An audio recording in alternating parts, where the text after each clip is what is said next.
الله من الشيطان الرجيم. بسم الله الرحمن الرحيم. إن الذين قالوا ربنا الله ثم استقاموا تتنزل عليهم الملائكة ألا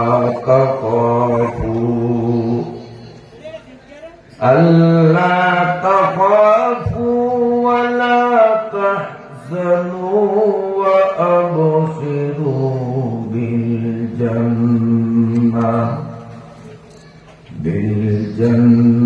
التي كنتم توعدون. صدق الله مولانا العظيم.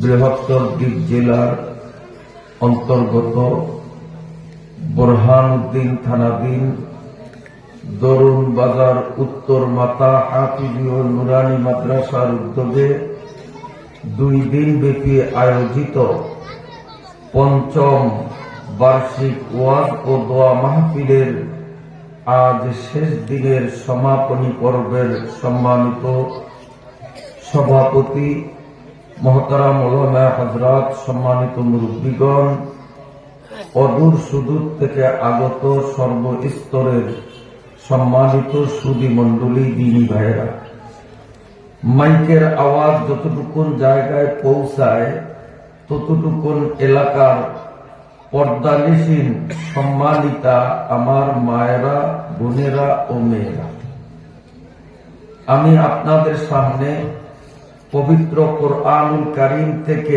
যত সামান্য অল্প একটুখানি তিলাওয়াত করলাম। আল্লাহ তাআলা যদি তৌফিক দান করেন, স্বল্প সময়ের মধ্যে সংক্ষিপ্ত আকারে তিলাওয়াতকৃত আয়াতাংশের মর্মে গুরুত্বপূর্ণ জরুরি কিছু কথা আলোকপাত করার চেষ্টা করব ইনশাআল্লাহ। যেই রব্বুল আলামিন মায়া করে দয়া করে এই এলাকার বহু সংখ্যক মুসলিম জনগোষ্ঠীর মধ্য থেকে আমাদের কিছু সংখ্যক ব্যক্তিবর্গকে সুস্থ সবল দেহমন নিয়ে পবিত্র কুরআন ও হাদিসের মজলিস ওয়াজের মাহফিলে উপস্থিত হওয়ার তৌফিক দান করলেন, সেই রব্বুল আলামিনকে অন্তর থেকে সশ্রদ্ধ কৃতজ্ঞতা জানাই, বলুন আলহামদুলিল্লাহ। আজকে এলাকার মানুষগুলি 3 দলে বিভক্ত আমার ধারণা মতে। একদল এমন লোক হয়তো বা থাকতে পারে যাদের মনে এই মাহফিলের কোনো গুরুত্ব বলতে কিছুই নাই। মাহফিল হইছে হইলে হোক, না হইলে না হোক, মাহফিলটা তারা হিসাবেই ধরে না, এমন লোক হয়তো বা কিছু সংখ্যক থাকতেও পারে। 1 নম্বর। 2 নম্বর, এমনও কিছু সংখ্যক মানুষ এই দরুন বাজারে বর্তমানে আছেন যাদের অন্তরে ওয়াজ মাহফিলের গুরুত্ব আছে, কিন্তু এখনো মাহফিলে আসেন নাই। বাজারে দাঁড়িয়ে অথবা চায়ের দোকানে অবস্থান নিয়ে কিংবা রাস্তার পাশে যে কোনো দোকানে বসে বসে কান খাড়া করে এক মনে এক ধ্যানে বয়ান শোনায় ব্যস্ত আছেন, এমন লোক থাকতে পারে কি পারে না? মাহফিলের গুরুত্ব আছে, দিলের কান দিয়ে মাহফিলের সব কথাগুলো শুনতেছে, কিন্তু ময়দানে আসে না, দূরে। কয় দল গেল? আরেক দল, যারা আপনারা দুনিয়ার সমস্ত ঝামেলাকে উপেক্ষা করে সশরীরে সরাসরি ডাইরেক্ট মাহফিলের মধ্যে আসছেন। এই 3টা দল। তিন দলের মধ্যে প্রথমোক্ত দলটি হিসাবের বাইরে, কারণ তাদের অন্তরে আল্লাহর কোরআনের মহাব্বত নেই, তারা হিসাবেও নেই। ঠিক না বেটি? মুসলমান হয়ে কোরআনের মাহফিলের গুরুত্ব থাকবে না, সে কেমন মুসলমান আমার বুঝে আসে না। হয়তো গুরুত্ব আছে, বিশেষ উজুরের কারণে আসতে পারে নাই, সেটা আল্লাহ মাফ করবেন, সেটা কোনো সমস্যা নেই। যারা ময়দানে অবস্থান নিয়ে সুশৃঙ্খল ভাবে বসে আপনারা বয়ান শুনছেন, আর যারা একনিষ্ঠ মনে একাগ্র চিত্তে আউট অফ প্যান্ডেল অবস্থান নিয়ে চায়ের দোকানে, মুদি দোকানে, তেমাতায়, চৌমাতায়, কিংবা হয়তোবা কেউ নিজ বাসায় বাড়িতে বসে বসে বয়ান শুনতেছেন, আপনারা যে কথাগুলো শুনবেন হুবহু ওনারা একই কথা শুনবেন না, বেশ কম হবে। আমি যদি বলি এক, আপনারা শুনবেন এক, ওনারা শুনবেন তিন। কি শুনবেন? এক। আমি যদি বলি দুই, আপনারাও শুনবেন দুই। বাজার থেকে যারা শোনে তারা শুনবে শহরে। কি শুনবে? শোনার মধ্যে কোনো বেশ কম নেই। আপনারা যা শুনবেন, বাইরে বসে যারা শুনতেছেন একই কথা শুনবেন, কিন্তু তারপরেও তাদের মাঝে আপনাদের মাঝে আকাশ পাতাল পার্থক্য। বলুন আলহামদুলিল্লাহ। কেমন পার্থক্য? যারা সশরীরে কোরআন হাদিসের মাহফিলের গুরুত্ব প্রদর্শন করে সরাসরি মাহফিল ময়দানে এসে বসে গেছেন, এখানে বসার সাথে সাথে 3টা পুরস্কারে ধন্য হয়েছেন। কয়টা? খুব খেয়ালে শোনেন। তাহলে আপনাদের বসাটা যে সার্থক, এটা মনে বুঝে আসলে তখন কোরআন ও হাদিসের বয়ানগুলো শোনা আমাদের জন্য আনন্দদায়ক হবে, সহজ হবে। কথা ঠিক কিনা? কয়টা পুরস্কার? যারা প্যান্ডেলে আসছেন তারা 3টা পুরস্কারে ধন্য। 1 নম্বর, এই ময়দানে ঢুকলেন, বসলেন, বসার সাথে সাথেই আমল নামায় 1000 রাকাত নামাজের সওয়াব লেখা হয়ে গেছে। কত রাকাত? জীবনে পয়সা দেখছেন 1000 রাকাত। রমজানের তারাবি 20 রাকাত, তাও না তাই না কুলহু আল্লাহ সূরা দিয়া পড়ে, তাই তো মাথা কোমর ধরিয়া গেছে। 1000 রাকাত নামাজ পড়া চারটিখানি ব্যাপার না। পারবো না আমরা কেউ একই টাইমে 1000 রাকাত নামাজ পড়া, বড় কঠিন কাজ। এই ওয়াজ মাহফিলের ময়দানে হুকলায় এসে যিনি বসলেন, তিনি 1000 রাকাত নামাজের সওয়াব লাভ করছেন। খুশি না বেজার? খুশি যদি হয়ে থাকেন তো সুবহানাল্লাহর আওয়াজটাই তো বুঝানো উচিত ছিল যে আপনারা খুশি। বলবেন যে হুজুর জোরে বললে কি সওয়াব বেশি, আস্তে বললে সওয়াব কম? না, আস্তে বললেও সওয়াব যা, জোরে বললেও তা। তবে জোরে বললে 2টা লাভ আছে, আস্তে বললে সেই 2টা লাভ নাই। সওয়াব কিন্তু সমান। লাভ 2টা কি? 1 নম্বর, শীতের দিন, শীত বেচারা আমাদেরকে গুতাগুতি করতেছে তাড়াতাড়ি বাড়ি যাওয়ার জন্য, কিন্তু মাঝে মধ্যে যদি আল্লাহু আকবারের আওয়াজ, সুবহানাল্লাহর আওয়াজ, আলহামদুলিল্লাহর আওয়াজ, জাগা মতো নাউজুবিল্লাহর আওয়াজ একটু জোরে জোরে তুলি, তো শীত বেচারা বলবে না, আজকে এই ময়দানে আমার জায়গা নেই। শরীর গরম হবে কি হবে না? জোরে বললে শরীর গরম হবে না? 1 নম্বর লাভ হলো শীত পালাবে, ওয়াজ শোনা সহজ হবে। 2 নম্বর লাভ, যারা এখনো বাজারে বসে বসে বয়ান শুনছেন, তারা মনে মনে মন কলা খাইতেছেন, আমি মাহফিলে যাই নাই, মাহফিলে কেউ যায় নাই, হুজুর খালি ফিল্ডে উইন করতেছেন। এই একটা ভুল ধান্দায় তারা আছেন। এই জন্য আপনারা যদি উচ্চ স্বরে আওয়াজ তোলেন, তখন তারা বলবে আমি বোকায় না গেলে কি হবে, ময়দানে তো বহু লোক হাজির হয়ে গেছে, তাদের কানে আওয়াজটা পৌঁছানো উচিত কিনা? যদি আপনাদের আওয়াজ কানে যায়, তখন তার ভুল ভেঙে যাবে, সে বলবে আমি বোকায় না গেলাম না।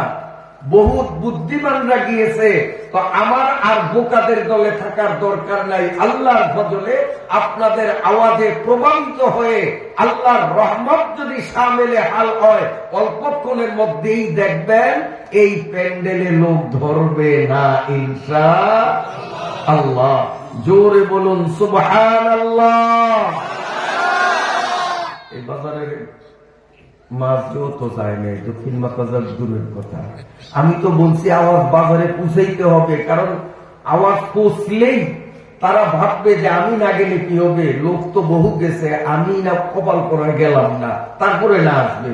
নইলে তো বলবে যে হুজুর যতই বলে ময়দানে লোক থাকলে তো আওয়াজ পাইতাম, ওই আওয়াজ তো পাই না। তা আপনারা আওয়াজগুলি ভিতরে জমা রাখছেন কেন? ভাবছেন যে হুজুর হায়াতে বাঁচলে আগামী বছরও তো ওয়াজ মাহফিল হবে, তা আগামী বছর সুবহানাল্লাহ বলা লাগবে না, আজকে যদি সব শেষ করি তা আগামী বছর বলবো কোত্থেকে, এই জন্য জমাই রাখছেন। বরহানুদ্দিনের মানুষ খুব চালাক, কি খুব ফুরিয়ে যাবে, সুবহানাল্লাহ বললে শেষ হয়ে যাবে। তো জোরে বলে ওদের কানে একটু শুনাইলে ভালো হবে না? তাহলেই দেখবেন ইনশাআল্লাহ যে একটু জোরে বলছেন তাতেই 5-7 জন আসছেন, তার আগে একটু জোরে বলছেন 8-10 জন আসছেন। এবার এমন জোরে বলবেন ইনশাআল্লাহ, আমি আশা করি আপনাদের তাসবির আওয়াজে প্রভাবিত হয়ে মুহূর্তের মধ্যে তরুণ বাজার উত্তর মাথা থেকে দক্ষিণ মাথা পর্যন্ত প্রতিটি দোকানের ঝাপ ছাটা টাক করে পড়ে যাবে। একটা পান দোকানে ইনশাআল্লাহ মুসলমান খোলা রাখবে না, প্রতিটি মানুষ কোরআনের মাহফিলের দিকে মুহূর্তের মধ্যে পঙ্গপালের মতো ঝাঁপিয়ে আসতে বাধ্য হবে। এমন একটা আওয়াজ তোলার সাহস আছে, জোরে বলার সাহস আছে। নারায়ে তাকবীর, নারায়ে তাকবীর। আল্লাহ তাআলা আমাদের কবুল করুন। ওনরা আসলে আসুক, না আসলে না আসুক, আমাদের দায়িত্ব ছিল দাওয়াত দেওয়ার, তা হয়ে গেছে। আসলেও ভালো, না আসলেও ভালো, ঠিক আছে তো ইনশাআল্লাহ। তো এই ময়দানে যারা আসছেন, কয়টা লাভ বলছি মনে আছে? 3টা। 1 নম্বর বলে না, মাশাআল্লাহ, ওর মনে রাখতে হবে, তো বাড়ি নিতে হবে। যিনি এই ময়দানে আসলেন তিনি 1000 রাকাত নামাজের সওয়াবের মালিক হয়ে গেছেন।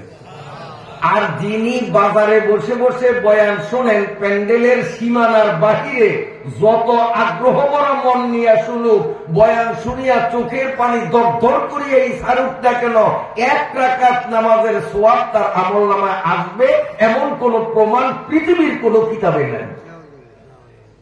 আর যারা ময়দানে আসবে, চোখে পানি আসুক আর নাই আসুক, সরাসরি ময়দানে এসে কোরআন হাদিসের আলোচনা যিনি করেন, তার মুখের দিকে আবেগ আপ্লুত হয়ে যদি তাকিয়ে কথাগুলো শোনে, আল্লাহ তাআলা তাকে 1000 রাকাত নামাজের সওয়াব দান করবেন।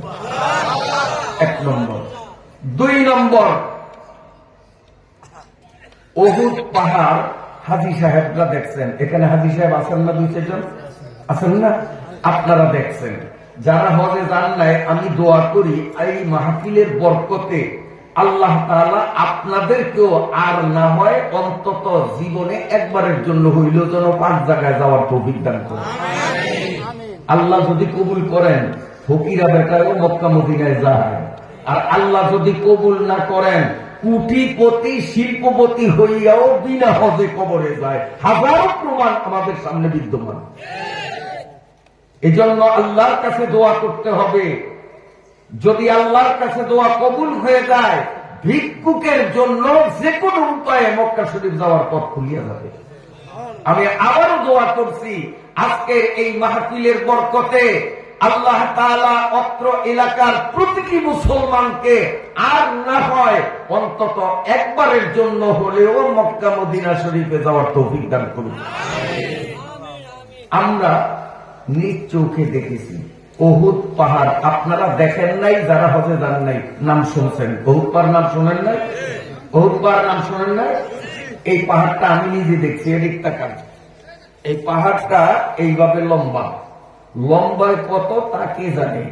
এই পাশে যে কদ্দুর, পাশে দাঁড়াইয়া এইভাবে মাথা উঁচু করিয়া নজর দিলাম, তাতে আমার চোখে মালুম হয় নাই।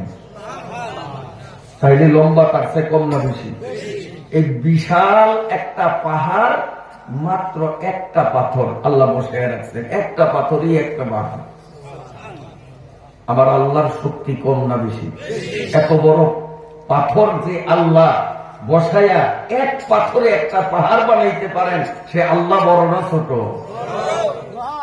এই বিশাল উহুদ পাহাড়টাকে কোন মতে কোন যন্ত্র আবিষ্কার করিয়া মাটির থেকে উঠাইয়া এইটারে যদি দাড়ি পাল্লায় চড়ান, ওইরকম মজবুত দাড়ি পাল্লা বানাইয়া এই পাহাড়টাকে দাড়ি পাল্লায় চড়ান, আর দাড়ি পাল্লার এই পাল্লার ভিতরে যদি আপনি সোয়াব দেন, কত 10 কেজি দিলেই তো মনে হয় দাড়ি শুরু হইল। হ্যাঁ, 20-25 কেজিতে ওরে কুঠি কুঠি না বিলিয়ন ট্রিলিয়ন ছাড়াইয়া যাবে, কল্পনা করা যাবে না। কারণ এই পাহাড়টা যে কত ওজন তার পাশেই আমি নির্ণয় করতে পারি নাই, লম্বা কত খোদাই জানে। এই পাহাড়টা কত কোটি কোটি কোটি কোটি মন ওজন। যেই ব্যক্তি ওয়াজ মাহফিলের ময়দানে হোগলায় আসিয়া বলবে উহুদ পাহাড়কে 1000 বার ওজন করলে তার ওজন যা হয়, একবার নয়, 2 বার নয়, 1000 বার উহুদ পাহাড়টাকে ওজন দিলে তার ওজন যেই পরিমাণ হবে, ওই পরিমাণ নাকি ওয়াজ মাহফিলের হোগলায় যিনি বসলেন তার আমল নামায় লেখা হয়েছে। হিসাব বজুরে বাজুয়ে নিস তানা বক্সা দো খোদায় বকশিন্দা। আমার আল্লাহ যারে তৌফিক দিয়েছেন, হয়তো 2, 3, 4, 5 কিলোমিটার দূর থেকে আসিয়া সওয়াবের মালিক হইয়া গেছেন। আর কপাল যার ভালো না, মাহফিলের থেকে 1.5 হাত দূরে থাকিয়াও এখনো মাহফিলে ঢুকতে পারে না। ঠিক না বেঠি?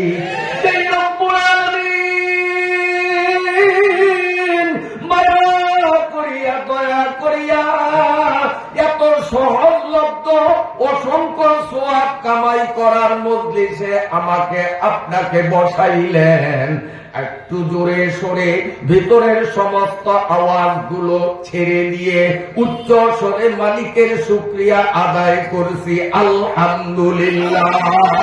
আর জোরে বলুন আলহামদুলিল্লাহ। পুরস্কার কয়টা গেল? কয়টা? 2টা। 1000 রাকাত নামাজ, 1000 উহুদ পাহাড় পরিমাণ সব। 1 উহুদ পাহাড় না, 100 না, 1000 উহুদ পাহাড় পরিমাণ সব। সুবহানাল্লাহ। 3 নম্বর বন্ধুরা আমার, এই ওয়াজ মাহফিলে যিনি এসে বসলেন, এগুলো হাদিস থেকে বলছি, বানানো কথা নয়, শোনা কথা নয়, নিজের চোখে কিতাবে দেখেছি, আরবি ভাষায় দেখা, আমি বাংলা ভাষায় সহজ ভাষায় আপনাদের সামনে কথাগুলো বলি।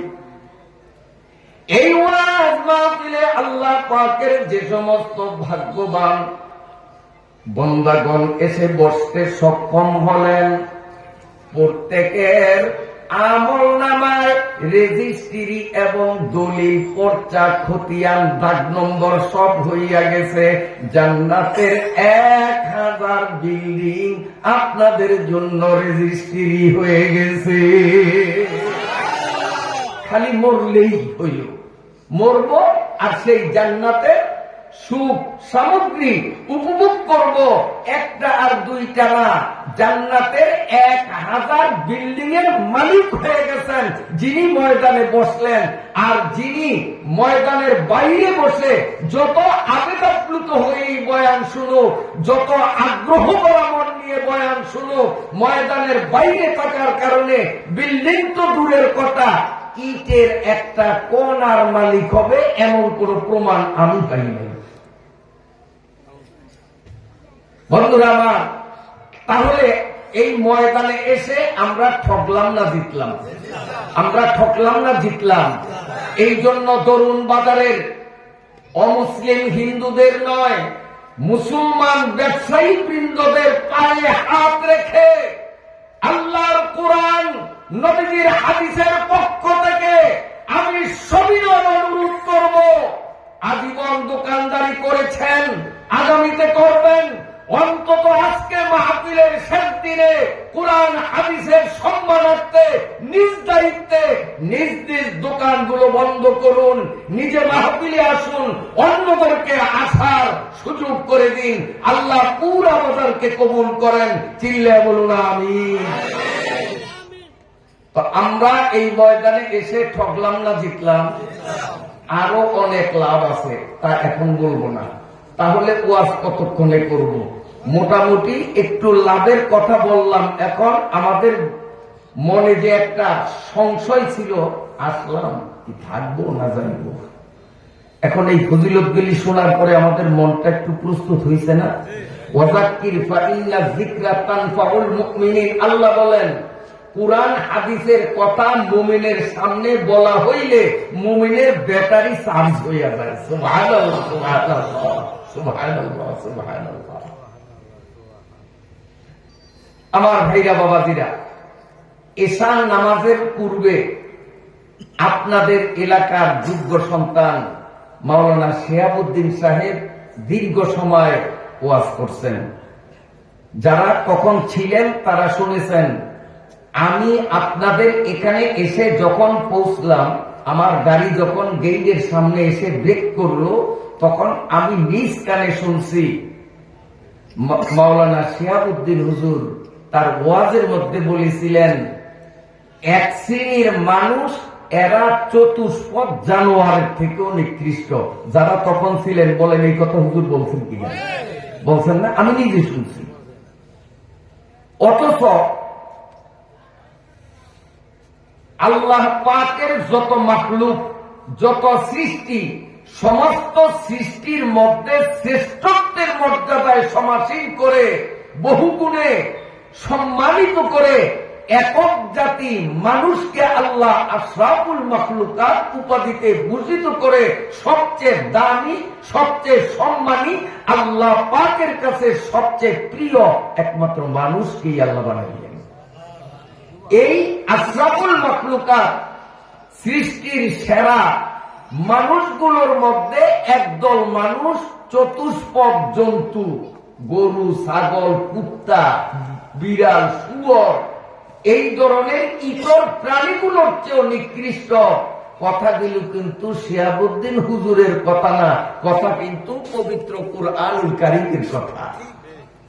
আল্লাহ বলেছেন, শিহাবুদ্দিন হুজুর সে আয়াত পড়েছেন, উলাইকা কাল আনামি বাল হুম আবাল লাহুম কুলুবুল লা ইয়াফকাহুনা বিহা ওয়া লাহুম আযানুল লা ইয়াসমাউনা বিহা ওয়া লাহুম আ'য়ুনুল লা ইউবসিরুনা বিহা উলাইকা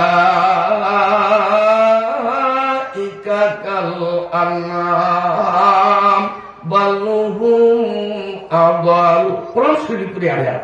তো আল্লাহ এক আয়াতে বলেছেন আমার সমগ্র সৃষ্টির মধ্যে সবচেয়ে সম্মানিত, সবচেয়ে উপরে মানুষ। আবার আরেক আয়াতে আল্লাহ ঘোষণা করেছেন এই মানুষের মধ্যে একদল মানুষ 4 পাও বিশিষ্ট, ইতর প্রাণী, জীব জানোয়ারের থেকেও অধম, নিম্নমানের, নিকৃষ্ট। কেন এই কথাটা আল্লাহ কেন বললেন? এটা তো শিহাবুদ্দিন হুজুরের কথা না, কথা তো আল্লাহ, কথা আল্লাহর। আমি যদি ভুল বলি এখানে হাফেজরা আছে, যেহেতু হাফিজি মাদ্রাসার মাহফিল, এই যে আয়াত পড়ছি, যদি কোরআনে না থাকতো আমার লোকমা দিত যে হুজুর ভুল করছেন, এই আয়াত কোরআনে নাই, কেউ হাফেজ সাহেবরা নাই, আয়াত এটা কোরআনে। তা আল্লাহ এত বড় গালি আমাদেরকে কেন দিলেন? আমাদেরকে গরুর থেকে, গরুর ঠ্যাং করে আমাকে বলার ডিসাইড দেয়, আপনাকে বলানো কি করে? তাহলে বলি ঠিক আছে, ওয়াজ চলবে ইনশাআল্লাহ। কি আমাকে বলার দিক সাইড পা, আপনাকে বলানো কি 3 হ্যাঁ? তাইলে আমরা আপনারা মানে ভোলা আর বরানোর দিনে তালে মিলে ঠিক আছি না? তাহলে তো ওয়াজ চালানো যায়। ইনশাআল্লাহ। এই 4 পাও বিশিষ্ট জানোয়ারের থেকে নিকৃষ্ট, তাইলে কি বোঝা যায়? গরুর থেকেও নিকৃষ্ট। গরুর থেকেও নিকৃষ্ট। কেমনে গরুর থেকে নিকৃষ্ট? এইটার ব্যাখ্যা হুজুরে দেয় না। আমার একটা স্বভাব, আমি যদি কোনো মাহফিলে আগে যাই, তা আমার পূর্ববর্তী বক্তা যে ওয়াজ করেন, এই ওয়াজের মধ্যে যেই কথাগুলি উনি না বলে এড়িয়ে চলে যান, আমি আগে ওইগুলারে মোটামুটি একটু সাইজ করি। এরপরে আমার বিষয়ভিত্তিক আলোচনা পরে যদি শ্রোতারা ধৈর্য ধারণ করে তা আমি বলি, আর নইলে ওই পিছের দ্বারে জ্বালাই দিতে দিতে আমার শেষ। এখন পিছেরটা জ্বালাই দিই, আমার ওয়াজ কিন্তু এখনো দড়ি নেই। আমার ওয়াজ হলো আয়াত পড়েছি কোরআন শরীফ থেকে, অল্প একটুখানি, বেশি করি নাই। ইন্নাল্লাযীনা ক্বালু রাব্বুনাল্লাহু সুম্মা ইসতাকামু তাতানাজ্জালু আলাইহিমুল মালাঈকাতু আল্লা তাখাফু ওয়া লা তাহজানু ওয়া আবশিরু বিল জান্নাতিল্লাতী কুনতুম তুআদুন। সাদাকাল্লাহুল আযীম। এই আয়াতের বিষয় ভিত্তিক আলোচনা একটু পরে আসবে, একটু পিছের দ্বারা একটু আমি জ্বালাই দেব। গরুর থেকে নিকৃষ্ট কেমনে? আমরা এখন শহরে বাস করি, এক সময় যখন ছোট ছিলাম তখন আমরা গ্রামে বাস করতাম। আমার গ্রামের নাম হলো খড়কি, ইউনিয়নের নাম হলো কাছিয়া। বরানদ্দির কাছিয়া না, বলার কাছিয়া, দুনিয়া কাছিয়া, দুনিয়ার উত্তরে হলো কাছিয়া। এই কাছিয়ার বাসিন্দা ছিলাম। বর্তমানে আমরা শহরে বাস করি, শহরে আসছি ছোটবেলায়। তো গ্রামে যখন থাকতাম তখন আমরা গরু পালতাম, আমাদের গরু ছিল। আমি লক্ষ্য করেছি, গরুরে যখন ঘাস খাওয়াইতে নিয়ে যাইতাম, 8-10 বছর বয়স তখন আমার, রশি ধরে গরুকে টেনে যখন ঘাস খাওয়াইতে নিতাম, তরু তাজা ঘাস গুলোর মধ্যে বাঁচিয়া বাঁচিয়া গরু কোনোটা খাইতো কোনোটা খাইতো না। গরুর মুখের সামনে পাতা হাজির করতাম, খায় না। তাজা পাতা দেই, খায় না। অথচ আরেকটা মরিয়া ফুটা হয়ে গেছে, হলুদ হয়ে গেছে, রস টস নাই, দেখা যায় ওই মজা করিয়া খায়। যারা গরু বলেন এরকম দেখছেন নি আপনারা? জানি না, আমি কিন্তু নিজে লক্ষ্য করছি। কারণ ওয়াজ সব কিতাবে না, ওয়াজ কিন্তু মহা কিতাব। এই গোটা বিশ্ব এইটা একটা মহা কিতাব। এই মহা কিতাবের মধ্যে আল্লাহ তাআলা ওয়াজ বলে রাখছেন। এই জন্য এই কথাটা আমার না, দার্শনিকরা, বিজ্ঞানীরা বলেন nature is the symbol of the creator. আকাশ থেকে নিয়ে এই আকাশমণ্ডল, তারপরে বায়ুমণ্ডল, ভূমণ্ডল, ভূতল, ভূগর্ভ, এক কথায় আল্লাহর সমগ্র সৃষ্টি জগতের মধ্যে যা আছে সব মানুষের জন্য ওয়াজে বলা। বর্গে দরবারে সবজে দর নজরে হুশিয়ার, বর্গে দরস্তানে সবজে দর নজরে হুশিয়ার, हर वरा के दफ्तर से मारे पते कर देगा। এই মহা কিতাব, এই বিশ্ব, এটা থেকে একটু আপনাদের শুনাই। আমি নিজে দেখছি গরু অনেক পাতাই খায় না, জোর কইরা ওর মুখের সামনে নিল, ঠেইয়া ফেলে দেয়। আবার দেখছি ঘাসের মধ্যে কামড় দিয়া এক নেওয়ালা ঘাস, এক লোকমা ঘাস মুখে নিল, নেওয়ার পরে সব ঘাস কিন্তু গিলে না, দেখা যায় মুখের ভিতরে জিহ্বা দিয়া নাড়াচাড়া করিয়া বাঁচিয়া বাঁচিয়া কয়েকটা ঘাস ঠেলা দিয়া মুখের থেকে ফালাইয়া দেয়, বাকিগুলো খায়। কিছু কিছু ঘাস মুখের থেকে আউট করে দেয়, আউট অফ মাউথ, মুখের বাইরে পালিয়ে দেয়। কেন ফালাইয়া দেয় আমি চিন্তা করেছি। আল্লাহ রাব্বুল আলামিন গরুরে বলেছেন, গরুরে আমি যত লতা পাতা তৃণ তৈরি করেছি সব কিন্তু তোর জন্য আমি হালাল করি নাই, কিছু কিছু তোর জন্য নিষিদ্ধ, হারাম। এই লতা খাবি, এই পাতা খাবি, এই লতা খাবি না, এই পাতা খাবি না, এটা তোর জন্য নিষিদ্ধ। এই জন্য গরু গরু হইলেও তার মাথায় এতটুকুন বুদ্ধি কাজ করে, আমার মালিক আমারে এটা নিষেধ করেছে, এটা খাওয়া আমার জন্য ঠিক হবে না। এই জন্য চোখে দেখিয়া তাকাইয়া তাকাইয়া নিষিদ্ধ পাতা মুখে নেয় না। যদি অনেক ঘাস এর মধ্যে কামড় দিল, কামড় দিয়া মুখের মধ্যে এই পরিমাণ ঘাস নিল, তার অজান্তে যদি কোন নিষিদ্ধ পাতা হারাম পাতা মুখের মধ্যে আসে, গরু গরু হইলেও তার মাথায় এতটুকুন বুদ্ধি কাজ করে, আমার অনিচ্ছা সত্ত্বেও হারাম জিনিস আমার মুখে আছে, এইটা আমার গলা পার কইরা পেটে ঢুকালে আমার আল্লাহর সাথে নাফরমানি হয়ে যাবে। অতএব জিহ্বা দিয়া ঠেলিয়া ঠেলিয়া মুখের থেকে আউট না করা পর্যন্ত বাকি ঘাসে দাঁত বসায় না। এই জন্যই তো দার্শনিকরা বলেন nature is the symbol of the creator. আমার ভাইরা বাবাদিরা, এই গরুর ঘাস খাওয়ার মধ্যে মারফতের সবক, মাওলার কুদরতের পরিচয় বিদ্যমান। গরু গরু হইয়াও হালাল হারামের তোয়াক্কা করতে জানে, কিন্তু আশরাফুল মাখলুকাত এই মানুষগুলো তো আল্লাহ তাআলা বলেছেন তোর জন্য এইটা হালাল এইটা হারাম, খবরদার হারামের কাছেও যাইস না, হালাল যত পারো খাও, কুলু হালালান তৈয়বা হাদিআম মারিআ, তোমার মন যত চায় হালাল জিনিস তুমি খাও, খবরদার হারাম কখনো খাওয়ার চিন্তা করো না। আল্লাহ বলে না হালাল নিজে উপার্জন করে খান। কেউ আপনাকে সৌজন্য কিছু দান করলো, হাদিয়া দিল, সেটাও আপনি খান। যে কোনো উপায়ে বৈধভাবে যদি আপনি মালিক হন সেটা আপনি খাইতে পারেন, কিন্তু চুরি করিয়া ছিনতাই করিয়া ওয়ারিসদের ঠকাইয়া, এটা তো বড় দিন ওয়ারিস ঠকাইয়া। শরীফ শাহ হুজুরের দেশ, এই দেশও কি ওয়ারিস ঠকাইয়া বাটি থাকতে পারে? আমার তো বুঝতে পারে ওয়ারিসদেরকে ঠকাইয়া, ওয়ারিসদের যথাযথ পাওনা তাদেরকে বুঝাইয়া না দিয়া ওয়ারিসদের সম্পদ খাওয়া হালাল না হারাম? আল্লাহ হারাম করেছেন। সুদের মুনাফা খাওয়া হারাম, ঘুষের টাকা খাওয়া হারাম, ইত্যাদি ইত্যাদি। আল্লাহ রাব্বুল আলামিন এই মানুষকে বলেছেন এই খাবারগুলি তোর জন্য হালাল, এই খাবারগুলি তোর জন্য হারাম, খবরদার হালাল খাইও, হারামের কাছেও যাইও না। অথচ মানুষের মধ্যে বহু মানুষ যারা সমাজে জ্ঞানী গুণী বলে বিবেচিত, শিক্ষিত বলে বিবেচিত, নেতৃত্ব স্থানীয় মর্যাদায় তারা রয়েছেন, এমন মানুষদেরকেও দেখা যায় খাদ্য খায়, হারাম খায়। ঠিক না বেঠিক? একটু নেতা একটু নেতা নেতা কিসিমের মানুষ, তারা করে কি অসহায় দুর্বল মানুষগুলোর জায়গা জমিনের কাগজে ভেজাল লাগাইয়া সব নিজের নামে পর্চা করিয়া খতিয়ান খোলাইয়া জোর করিয়া গরিবদেরকে উৎখাত করিয়া গরিবের রক্ত চষে বড় লোক, এমন বড় লোক সমাজে আছে না? না।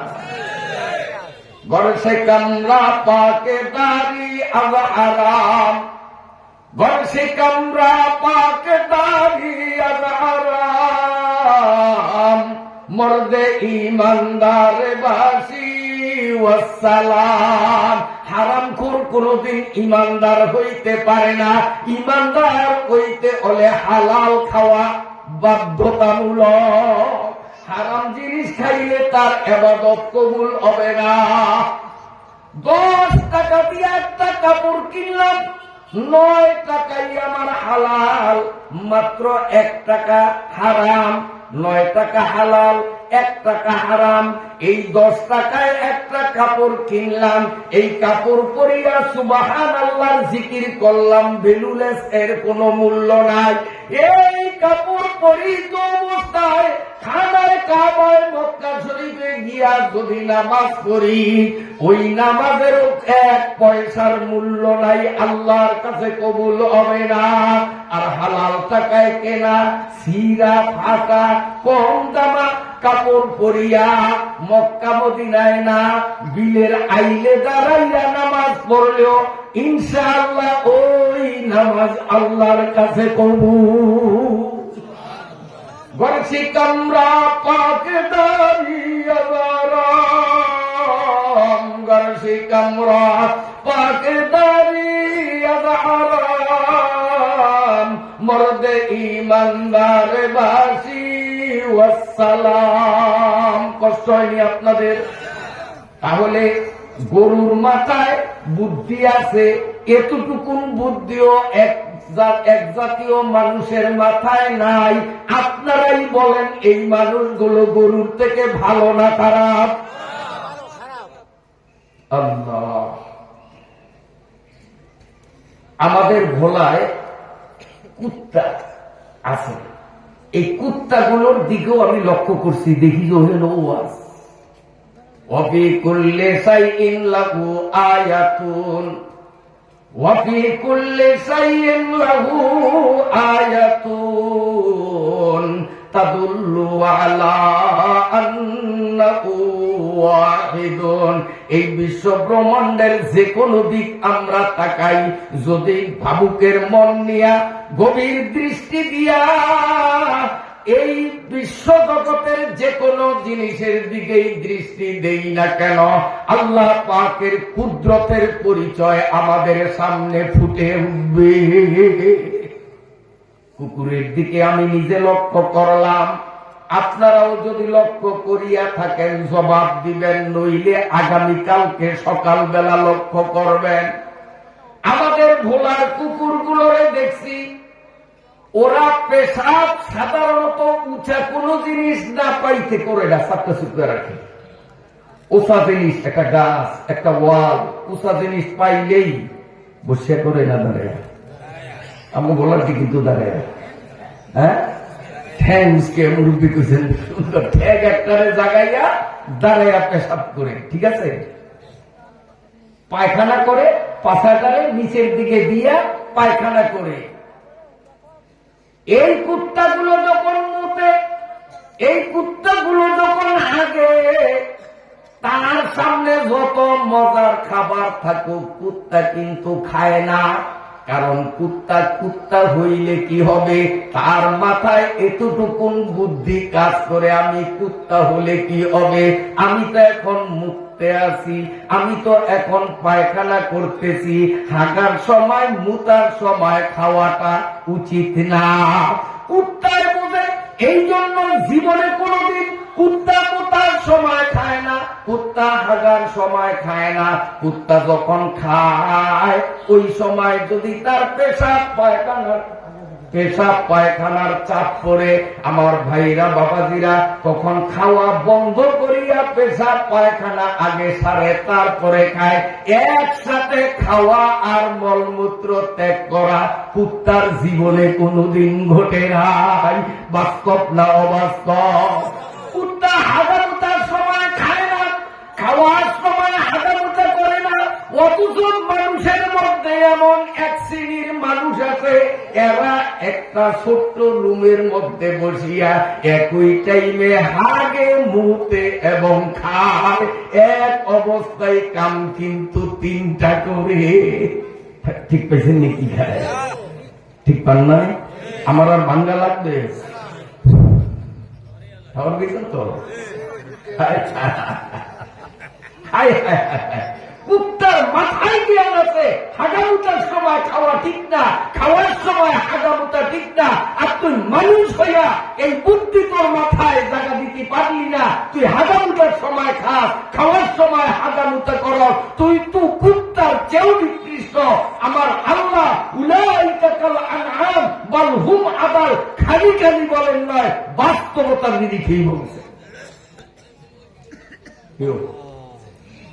আমাদের দেশে শুয়োর নাই, ভোলায় কোন শুয়োর নাই বলা যায়। বরগুনা শুয়োর, হাজার হাজার শুয়োর পালে। আচ্ছা, আলহামদুলিল্লাহ প্রথম যখন বসছিলাম তখন লোকের উপস্থিতি যা ছিল, এটা আমার কেরামতি না, আপনাদের কেরামতি। আপনারা সব আল্লাহর ওলি, জোরে জোরে যে কয়েকবার তসবিহ পড়ছেন, আপনাদের তসবির প্রভাবে প্রভাবিত হইয়া আল্লাহর মেহেরবাণীতে প্রথম যেই পরিমাণ লোক ছিল তার চেয়ে বহুগুণ বেশি লোকের উপস্থিতি বর্তমানে আছে কি নাই আপনারা বলেন। এটা আপনাদের কেরামতি।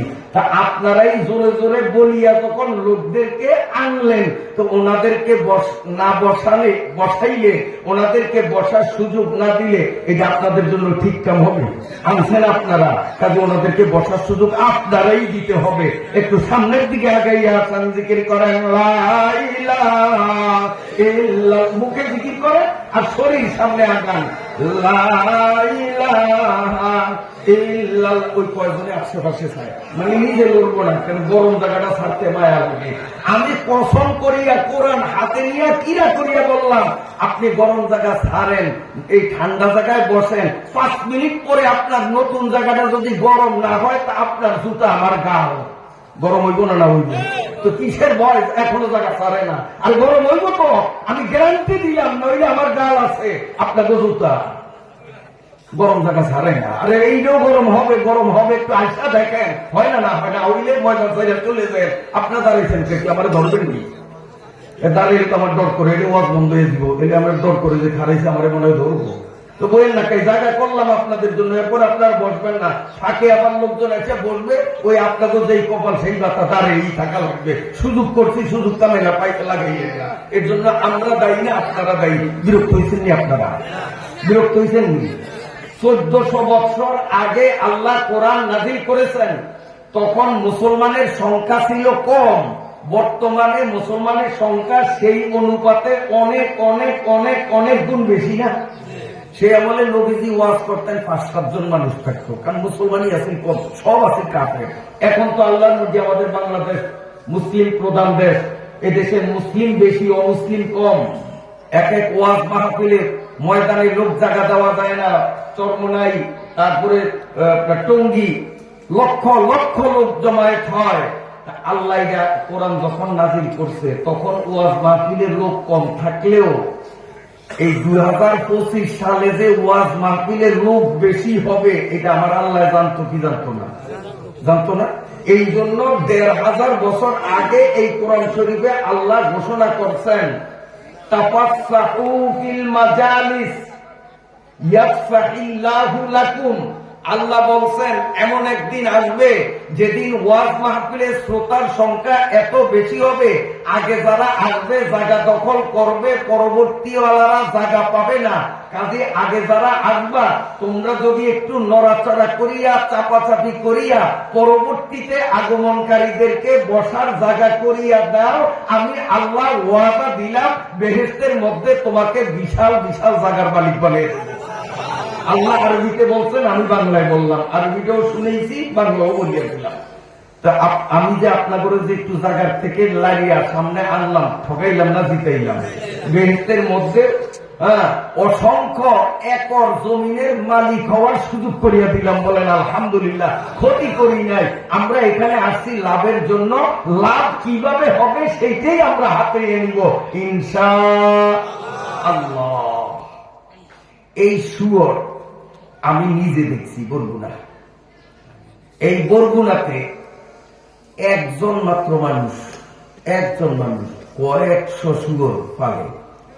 এই শুয়োরের পাল লইয়া বাইর হয় খামারের থেকে, বিশাল বিশাল বাগান আছে, নিয়ে যায়। এডি এলো পাতারি বাগানের মধ্যে ঘাস খায়। যখন বাড়ির দিকে ফিরবে, তখন ওই রাখালটা এইটাই কি জানি একটা কয়, ও বাসাটা আমি বুঝি না, একটা আওয়াজ দেয়। আমগো দেশে দেখেন না, হাল সবসময় হাই খাই, ডাইন ডাইন বা এরকম কয় না? এইরকম ওই যারা শুয়োর পালে, এরাও শুয়োরকে কন্ট্রোল করার জন্য কিছু সাংকেতিক শব্দ, এটা কি কয় ও ভাষা বুঝি না, একটা আওয়াজ দেয়। যখনই একটা আওয়াজ দেয় আমি নিজে দেখছি, গাড়ি বন্ধ করিয়া রাস্তার পাশে নিজে দাঁড়াইয়া আমি নিজে এইভাবে দেখছি আমার এই দুই চোখ দিয়া। তো যখন ডাক দেয়, ডাক দিলেই প্রত্যেকটা শুয়োর একটা ঘাসে আর কামড় দেয় না, নতুন করে আওয়াজ পাইলেই মাথা উঠে, মাথা উঠে কে আওয়াজ দিল, কে আওয়াজ দিল। সব কয়টা যখন এরকম মাথা উঠায় একটা কামড়ও দেয় না ঘাসে, সব মাথা উঠায়, উঠাইলে ওই আরেকটা আওয়াজ দেয়, কি জানি একটা শব্দ চিল্লিয়ে খুব জোরে কইলেই সব কয়টা যে যেখানে আছে ইতস্ত বিক্ষিপ্ত সব আইসা ওর সামনে হাজির হইলে ও আটা শুরু করে, আটা শুরু করলে সব পিছে পিছে হাঁটা শুরু করে, পেটে ক্ষুধা কিন্তু তারপরও খায় না। তার কারণ শুয়োর পৃথিবীর মধ্যে সবচেয়ে নিম্নমানের, সবচেয়ে নিকৃষ্ট, সবচেয়ে ইতর প্রাণী হইলেও তার মাথার মধ্যে এতটুকুন বুদ্ধি যে আমার নিয়ন্ত্রণকারী, আমার রাখাল, আমার পর্যবেক্ষক আমাকে নির্দেশ করছে এখন বাড়ি যাইতে হবে, এই মুহূর্তে আমার পেটে যত ক্ষুধা পাক, ক্ষুধায় আমি মরিয়া গেলেও আমার রাখালের হুকুমকে তুচ্ছ জ্ঞান করিয়া, অবজ্ঞা করিয়া, অমান্য করিয়া এক কামড় ঘাস খাওয়া আমার অধিকারে নাই। সাথে সাথে সবগুলো চলিয়া যায়। শুয়োরের মতো ইতর প্রাণী রাখালের কথাকে মূল্যায়ন করে, রাখালের ডাক দিলে সঙ্গে সঙ্গে তার ডাকে সাড়া দেয়। অথচ আমার আল্লাহ ডেলি 5 বেলা আমাদেরকেও উচ্চ কণ্ঠে সাড়া দেয়, ডাক দেয়, আওয়াজ দেয়। এই তরুণ বাজার উত্তর মাতার মসজিদের মুয়াজ্জিন আল্লাহু আকবার বলে না, এই আল্লাহু আকবার আরশে আজিম থেকে আমার আল্লাহ বলে। আপনাদের মসজিদের মুয়াজ্জিন হলো মাইকের সুঙ্গার মতো, ওই আল্লাহ আল্লাহু আকবার বলে। সেই আল্লাহু আকবার আপনাদের মসজিদের মুয়াজ্জিনের মুখ থেকে মাইকের সুঙ্গার মতো বাইর হয়। এইটা মুয়াজ্জিনের বাবাও বলে না, বলে আল্লাহ। আমার আল্লাহ হাইয়া আলাস সালাহ বলেন, নামাজে আসো, নামাজে আসো। ওই আল্লাহর কথাটাই প্রতিধ্বনিত হয় আপনার মসজিদের মুয়াজ্জিনের কণ্ঠে। আমার আল্লাহ ডাকেন। অথচ মুসলমানদের মধ্যে হাজার হাজার 9 লাখ লাখ মুসলমান আছে আল্লাহর ডাককে বৃদ্ধাঙ্গুল দেখাইয়া টিভির সামনে বসিয়া থাকে, নামাজ পড়তে আসে না। কেউ ঠিক না ঠিক? এখন আপনারাই বলেন, যেই মানুষগুলো হাইয়া আলাস সালাহ শব্দ শোনার পরে আল্লাহর ডাককে গ্রাহ্য করলো না, আমলে আনলো না, টিভি দেখার মধ্যে, মোবাইল দেখার মধ্যে, আড্ডা দেওয়ার মধ্যেই মগ্ন থাকে, আপনারাই বলেন এরা শুয়োরের থেকে ভালো না নিকৃষ্ট? এরা তো শুয়োরের থেকে ওই তো রাগ হইছেন। আমি কইনি, আমার আল্লাহ বলছেন উলাইকা কাল আনআম। আল্লাহকে রিসাইড পাওয়া জানোয়ার শুয়োরের মতো, বালহুম আদাল। শুয়োরের মতো কইলে শুয়োরের ইজ্জত যাইব, কারণ শুয়োরের মধ্যে ধর্ম আছে, ওর মধ্যে ধর্ম নাই। শুয়োরের মালিকের কথা আমলে আনে, আর এই চোরাই মালিকের কথা আমলে আনে না। কাজী ওরে শুয়োরের সাথে তুলনা করলে শুয়োরের মান ইজ্জত নষ্ট হয়। এই জন্য আল্লাহ পাক বালহুম আদাল, এরা শুয়োরের চেয়ে নিকৃষ্ট। কাজী আমার এই সংক্ষিপ্ত আলোচনা যদি আপনাদের বুঝে আসিয়া থাকে, বিশেষ করিয়া আমার যুবক বাবারা যারা আছো, নওজোয়ান, তোমরা যদি আমার কথাগুলি বুঝিয়া থাকো, তাহলে মন থেকে আল্লাহ আমার দিকে, তোমার দিকে তাকাইয়া আছেন, আল্লাহ দেখতেছেন, এই বিশ্বাস মনের মধ্যে লালন করে যুবক বাবারা আল্লাহর কোরআনকে সাক্ষী করিয়া আজকে কি কথা দেওয়া যাবে যে আল্লাহ এতদিন এই কথাগুলি বুঝি নাই, আজকে বুঝলাম যে আমরা শুয়োরের থেকে কেন নিকৃষ্ট হব? আমরা তো সৃষ্টির সেরা, উত্তম, ফেরেশতাদের চেয়ে আমাদের দাম বেশি। তা আমাদের কর্মগুণে আমরা শুয়োরের চেয়ে নিকৃষ্ট, কুত্তার চেয়ে নিকৃষ্ট কেন হব? অতএব আল্লাহ তোমারে কথা দিলাম, আজ থেকে মুয়াজ্জিনের আযান শুনিয়া নামাজে আসবো না, জীবনে এমন হবে না। এখন থেকে মরণ পর্যন্ত 5 ওয়াক্ত নামাজ পড়বো। কে কে নিয়ত করতে পারি? হাতকেও নামাবেন না, আমি বলবো যাদেরকে তারা নামাইবেন, সবাই না। উঠেছেন সবাই, এখন এক দলের নামাইতে বলবো, বাকি আলাদা উঠে রাখবেন। যারা মুনাফিক, মুনাফিক বোঝেননি, উর্বু উর্বু একরকম, ভিতরে ভিতরে আরেক রকম, যে ব্যাকে উঠেছে, আমি না উঠেলে কেমন দেখা যায়, আসলে আমি নামাজ পড়বো না, তাহলে এটা মুনাফিক না? তো মুনাফিক যেই কয়জন আছো, এ বাবারা, যে তুমি নামাজ পড়বা না কিন্তু সবাই দেখা দেখি হাত উঠাইছো, আসলে নামাজ পড়বা না, তোমার এই মিথ্যা মার্কা হাত আল্লাহর কোরআনের সামনে রাখা ঠিক হবে না। শুধু মুনাফিকদের হাত নামবে, আর যারা অরিজিনাল ওয়াদা করছে আল্লাহর সাথে যে আজ থেকে নামাজ ছাড়বো না, তাদের হাতগুলো আরো উঁচু করেন, আরো উঁচু করেন। আমার আল্লাহ দেখো, বাজারে, দোকানে, গাড়িতে, লঞ্চে, নৌকায়, বাড়িতে, বাবুন্ডা, যে যেখানে আছেন মুসলমানরা, আপনার অবস্থান থেকে হাত উঁচু করে আমার আল্লাহকে দেখিয়ে দেন, আল্লাহ আমি সুরের চেয়ে নিকৃষ্ট হব না, আমার বুঝে এসে গেছে, মরণ পর্যন্ত ফরজ নামাজ ছাড়ব না। আল্লাহ আমাদের কবুল করেন, আমিন আমিন আমিন। শোনেন, নোয়াখালী সুলাইমান বাজার একবার মাহফিল ছিল, বিশাল মাহফিল, অনেক অনেক বড় প্রোগ্রাম, আমাকে প্রধান অতিথি করে দেওয়া হয়েছিল। সেখানে আমি সেদিনকার বয়ানটা শুধু নামাজ বিষয়ের উপরে করেছি। আমার মতো আমি আসলাম, 5-7 দিন পর অপরিচিত নম্বর থেকে আমার মোবাইলে কল আসলো। আমি রিসিভ করে বললাম, আসসালামু আলাইকুম, কে বলছেন? আমার হুজুর নোয়াখালী সুলাইমান বাজার থেকে বলছি। আমি ভাবছি সেদিন ওয়াজ করছি, হয়তো ওয়াজ পছন্দ হয়েছে, হয়তো ওয়াজের কোন কমিটির লোক দাওয়াত টাওয়াত দিব। কারণ মুসির নজর থাকে কার জোতা ছিলছে, নাফিকের নজর থাকে কার মাথার চুল বড় হয়েছে, প্রত্যেকের নজর ফোন আইলে দাওয়াত বুঝিয়ে আসছে। আমি বললাম, কি প্রোগ্রাম চান নাকি?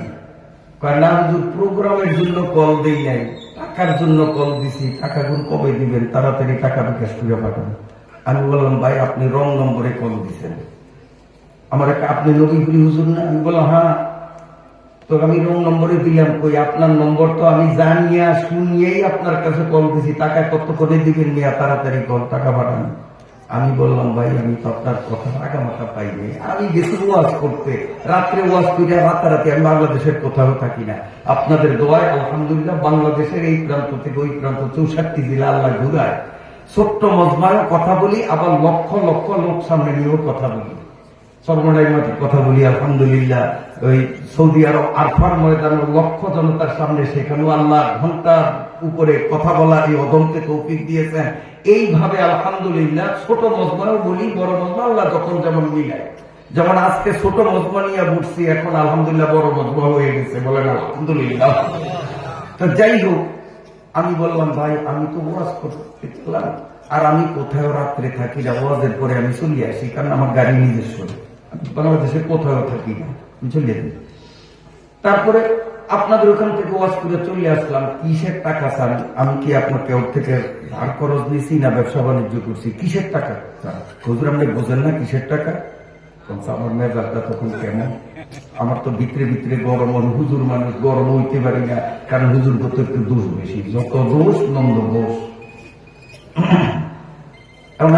কম কি একটু বুঝে শুনে কম, কিসের টাকা? হুজুর এখনো আপনি ঠিক পান নাই, কিসের টাকা চাই, আপনি টাকা কতক্ষণে দিবেন? আমি বললাম, কয় টাকা, কিসের টাকা একটু ক্লিয়ার করে বোঝেন, আমি বুঝি নাই। আপনি বোঝেন না, আগে আমগো মসজিদে 1 থেকে 1.5 কাতারের বেশি মুসল্লি হইতো না। মসজিদও বলা খলিফা মসজিদের মতো এরকম বড় মসজিদ, 1 কাতার 2 কাতারের বেশি উঠিয়া নামাজে মুসল্লি হইতো না, খালি শুক্রবারে পড়তো। কিন্তু আপনার ওয়াজের পরে 5-7 দিন গেছে, এখন মসজিদ ভিতরে ভরে, বারিন্দা ভরে, বাইরে অন্তত 10-15 খান ওগুলা আমাকে দিতে হয়েছে। এই মসজিদ কমিটি ওগুলা কিনছি আপনার কারণে, আপনি আমাকে টেয়া খরচ করছেন, ওগুলা টেয়া তাড়াতাড়ি ভাবে আসলে ওগুলা টাকা করছে। মানে মুসল্লি, নতুন নতুন মুসল্লি মসজিদে আসছে, পুরা মসজিদ ভরিয়া যায়, মসজিদ কমিটি, এলাকাবাসী, মুরব্বী সবার কলিজা আনন্দে ভরিয়া গেছে। এই জন্য একটু রহস্য করলো আমার সাথে, ঘটনাটা জানান দেওয়ার জন্য।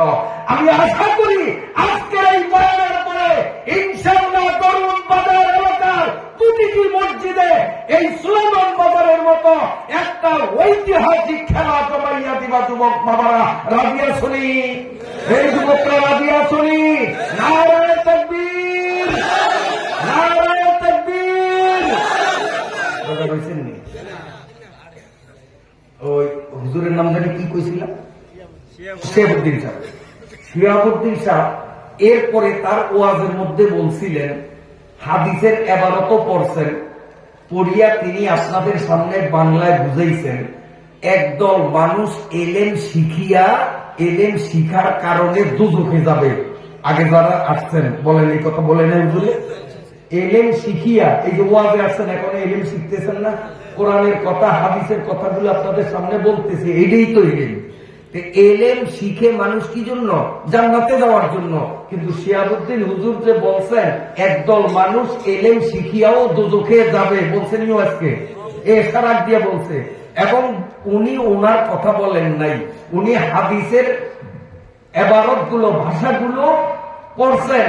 যে হাদিসটা মিশকাত শরীফের প্রথম খণ্ড এলেম অধ্যায়ের মধ্যে স্পষ্ট করে লেখা আছে, সিয়াসাত্তার কিতাবের মধ্যে লেখা আছে, এই হাদিসটাও ফালাইতে পারবে না, সে হাদিসটা উনি করছেন। এখন প্রশ্ন যে ওয়াজ শুনি আবার দুজকে কেন যাবে? ওয়াজে তো আসবে মানুষ, এলেম শিখবে জান্নাত পাওয়ার জন্য, জাহান্নামে কেন? তিনি হাদিস দিয়া বুঝাইছেন, এই যে এলেম শিখছে এর নিয়ত বালা না। কেউ এলেম শিখে শরীয়ত বুঝার জন্য, আল্লাহরে চিনার জন্য, হালাল হারাম জানার জন্য, আল্লাহর আইন মতো নিজের জীবন কিভাবে পরিচালনা করা যায় এই যোগ্যতা অর্জনের জন্য কেউ এলেম শিখে। এই এলেম শিখা হবে জান্নাতে যাওয়ার কারণ। আর একদল মানুষ এলেম শিখে হুজুরদের সাথে ঝগড়া করার জন্য। ওয়াজের মধ্যে আজকে যদি নতুন কোন একটা কিছু তথ্য পায় তো এলাকার ইমাম সাহেবরে যা ধরবো যে হুজুর কন্ত আমার এই প্রশ্নের উত্তর। যখন হুজুরের কথা কি হুজুর হিসেবে নিয়ে আপনি পারেন না, আমার থেকে শিখতে আনেন, আসলে উনি কিন্তু ওই গুরিতে শিখতে গেছে আজকে। কাল সকালে মসজিদের ইমাম সাহেবের বুঝান বুঝে এইটা না, এইটা বুঝছেন, এই নিয়মটা এনে শিখে না। হুজুরগুলোকে নিজের গ্রাফিটি ধারণের জন্য, হুজুরদেরকে তুচ্ছ করার জন্য রাসূলুল্লাহ সাল্লাল্লাহু আলাইহি ওয়াসাল্লাম বললেন, এলেম শিকার এই বদ নিয়ত যার, এই বদ নিয়তের কারণে এলেম শিকাটা তার জন্য হবে জাহান্নামে যাওয়ার কারণ। নাউযুবিল্লাহ, নিয়ত খারাপ। কারণ ইন্নামা আমালু বিন্নিয়াত, মুসলমানদের প্রতিটি কাজ নির্ভর করে কিসের উপর? নিয়তের উপর। এই মর্মে কিতাবুল কালিউবি নামে একটা কিতাব আছে আরবি ভাষায়, এর 1.5 গুণ মোটা, কোরআন শরীফটা 2 গুণ মোটা, এর থেকে 1.5 গুণ মোটা, সাইজ এরকমই। আরবি ভাষায়, আরবি সাহিত্যের এটা মাদ্রাসার পাঠ্যপুস্তক হিসাবে পড়ানো হয়। আলহামদুলিল্লাহ, ওয়া আম্মা বিনিআমাতি রাব্বিকা ফাহাদ্দিস। আল্লাহ শুকরিয়া, আমার কোনো যোগ্যতা না, আপনাদের দোয়ায়, আমার ওস্তাদদের দোয়ায় এই ভারত উপমহাদেশের মধ্যে ওই কিতাবটার ব্যাখ্যা গ্রন্থ সর্বপ্রথম আমি লিখছি। আলহামদুলিল্লাহ, এটা এখন ছাত্ররা পড়ে, এটা আমি লিখছি, উর্দু ভাষায় লিখছি। সেই মূল কিতাবের মধ্যে, কিতাবুল কালিউবির মধ্যে চমৎকার একটা ঘটনা আছে, শুনবেন? বলবো, শিক্ষণীয় ঘটনা। কি? একদল ডাকাতি করার জন্য রওনা দিছে। মনে করেন সর্বসন চেয়ারম্যান বাজার যাইব, অমুকের বাড়ি ডাকাতি করব, এরকম টার্গেট কইরা যাইতে আছে। তো সেই আমলে তার গাড়ি ঘোড়া ছিল না, অনেক আগের কথা। পায়ে হাঁটিয়েই মানুষ এক জায়গা থেকে এক জায়গায় যাইতো। সর্বসন থেকে পায়ে হাঁটিয়া ভোলায় মানুষ আসছে কয়দিন আগের কথা। আমি নিজে মির্জা কালু থেকে যতবার ভোলা আইসি, মির্জা কালু লেখাপড়া করতাম, পায়ে হাঁটিয়ে আসতাম, গাড়ি ঘোড়া ছিল না। 40-45 মাইল এই ছোট্ট আমি ছিলাম, এই হতর মতো এই ছোট্ট 40-45 মাইল এইভাবে হাঁটিয়া, পায়ে হাঁটিয়ে আসতাম, পায়ে হাঁটিয়ে যাইতাম ভোলার থেকে মির্জা কালু। এই তো কয়দিন আগের কথা। আর এই ঘটনা তো আরো অনেক আগে। এই ডাকাইতরা পায়ে হাঁটিয়ে হাঁটিয়া তারা ডাকাতি করতে রওনা দিছে। হাঁটতে হাঁটতে সন্ধ্যা হয়ে গেল। সন্ধ্যা হয়ে যাওয়ার পর ওরা একটা চালাকি করছে, বাজারে যাইয়া টুপি কিনছে, পাঞ্জাবি কিনছে, রুমাল কিনছে, কিনা হুজুর সাজছে। হুজুর না, হুজুরের বেশ ধরছে। বুঝেন না? হুজুরের ব্যাস দইয়া এক মুরব্বীরে যায়, আসসালামু আলাইকুম মুরব্বী, আমরা কাফিরদের বিরুদ্ধে ইসলামকে বিজয় করার জন্য জিহাদ করতে যাব, এখন অমুক জায়গায় যাবো, একটা মিথ্যা ঠিকানা দিছে, এখন তো রাত্র হয়ে গেছে, আমরা মুজাহিদিন দল, আমাদের একটু থাকার ব্যবস্থা করতে পারেন? তো ওই বুড়িয়ায় ছিল সরল মনা, সাদা মনে কাদা নেই। বুড়িয়ায় কয়, আপনারা আল্লাহর রাস্তার মুজাহিদ, আল্লাহর রাস্তার মেহমান, বরকতি মানুষ, আপনাদের আমার বাড়িতেই জায়গা দিব, অন্য কোন জায়গায় লাগবে না, গরিবানা সুরতে আপনাদের যদ্দুর ভারী আমি মেহমানদারি করবো। ওই সোরারা কয়, দেখ ভালোই হয়েছে, রাতটা কোনো মতে পার হয়ে গিয়ে এখন রাত্রে ওই বেটায় যা পারছে গরিবানা সুরতে একটু ভালো খাওয়ান তৈরি করছে, রাত্রে এদেরকে খাওয়াইছে, ভালো বিছনা দিছে, দেওয়ার পরে রাত্রিতে এরা ঘুমাইল আরামসে। সকালবেলা ওইটা বুড়িয়ার লোকে কোলাকুলি করিয়া বিদায় নিছে, দোয়া করিয়া আমরা যেন যুদ্ধে জিততে আইছি। কোন যুদ্ধ তো বুঝছে না। ওই বেচারা দোয়া করছেন, আল্লাহ মুজাহিদরা জেহাদে যায়, এরা যেন আবার আসে, আমি ফেরার পথে যেন আবারও মেহমানদারি করতে পারি। আপনাকে পায়ে ধরলাম, যুদ্ধ শেষ করিয়া ফেরার পথে আমার বাড়িতে না বেড়ে কিন্তু যেতে পারবেন না। তো ঠিক আছে, আসবো। গিয়ে ডাকাতি করছে, লক্ষ লক্ষ টাকা বড় বাড়িতে ঢুকছে, তো সোনা গয়না বুঝ মতো লইছে, লই আবার আসতেছে, সন্দেহ হয়ে গেছে ওই বুড়িয়ার বাড়িতে। আইসাই মুরব্বী, আসসালামু আলাইকুম। আরে মুরব্বী আসছে, মাশাআল্লাহ মাশাআল্লাহ, আল্লাহ আপনাদের বিজয় দিছে, একজনও শহীদ হন নয়, কালকে যেই কয়জন দেখছি সবাই জীবিত। বুড়িয়া তো একবারে চোখের পানি ছাড়িয়া সবার সাথে আলিঙ্গন, কোলাকুলি, মুসাফা, মানে আবেগ আপ্লুত হইয়া কান নয় তিনি ভেঙে পড়ছেন খুশিতে, যে আমার ভাগ্য ভালো যে আমি আল্লাহর রাস্তার মেহমানদেরকে আজকেও মেহমানদারি করব।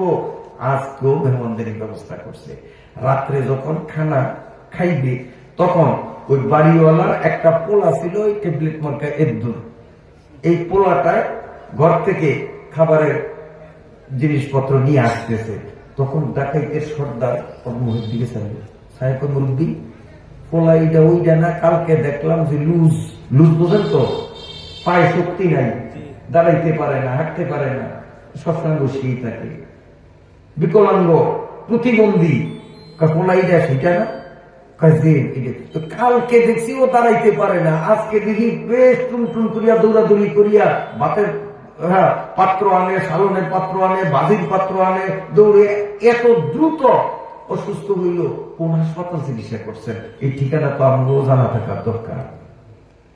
বুড়িয়ায় চোখের পানি ছাড়িয়ে কয়, আমার পোলা এইটাই সেইটা, কোন ডাক্তারখানা নেই নাই, জাগতিক কোন চিকিৎসা ওর জন্য করাই নাই।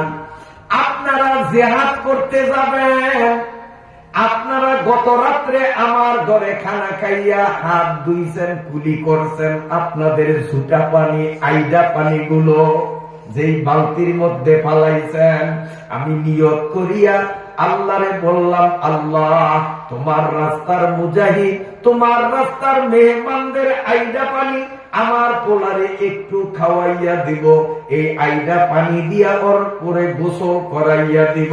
আল্লাহ তোমার রাস্তার মেহমানদের জুডা পানির বরকতে আমার পোলারে সুস্থ বানাইয়া দাও। এ আল্লাহ রাস্তার মেহমানরা, আপনাদের ঝুটা পানির বরকতে আমার আল্লাহ মুহূর্তের মধ্যে আমার বিকলাঙ্গ সন্তানটারে পূর্ণ সুস্থ বানাইয়া দিছে। উসে সুলতানি মুসাল্লাম মরুরা নিস্তে কাসরা দোরায়ে চুয়া চেরা সোনে চলতি সালাতি মিকুনাদো নজমেরা রজমে শায়াতি মিকুনাদ। আমার আল্লাহর কুদরত আছে না না? বাড়িওয়ালা বলে, আপনাদের কেরামতি, আপনাদের বরকতে, আপনাদের ঝুটা পানি, আইটা পানির বরকতে আল্লাহ আমার প্রতিবন্ধী সন্তান তারে সেকেন্ডের মধ্যে দিব্যি সুস্থ বানাইয়া দিলেন। সমস্ত ডাক্তার গুলো দুই চোখের পানি ছাড়িয়া ওই মুরব্বীর পা জড়াইয়া কান্দে আর বলে, মুরব্বী তওবা করছি, আমরা কিন্তু মুজাহিদ না, আল্লাহর রাস্তার মেহমান না, আমরা ডাকাতি করতে গেছি, ডাকাতি করিয়া আসছি, আমরা মুজাহিদের ভেষ ধরছি, আমাদের উসিলায় আপনার পোলা ভালো হয় নাই, আপনার মনের নেক নিয়তের বরকতে আল্লাহ আপনার পোলারে ভালো করছি।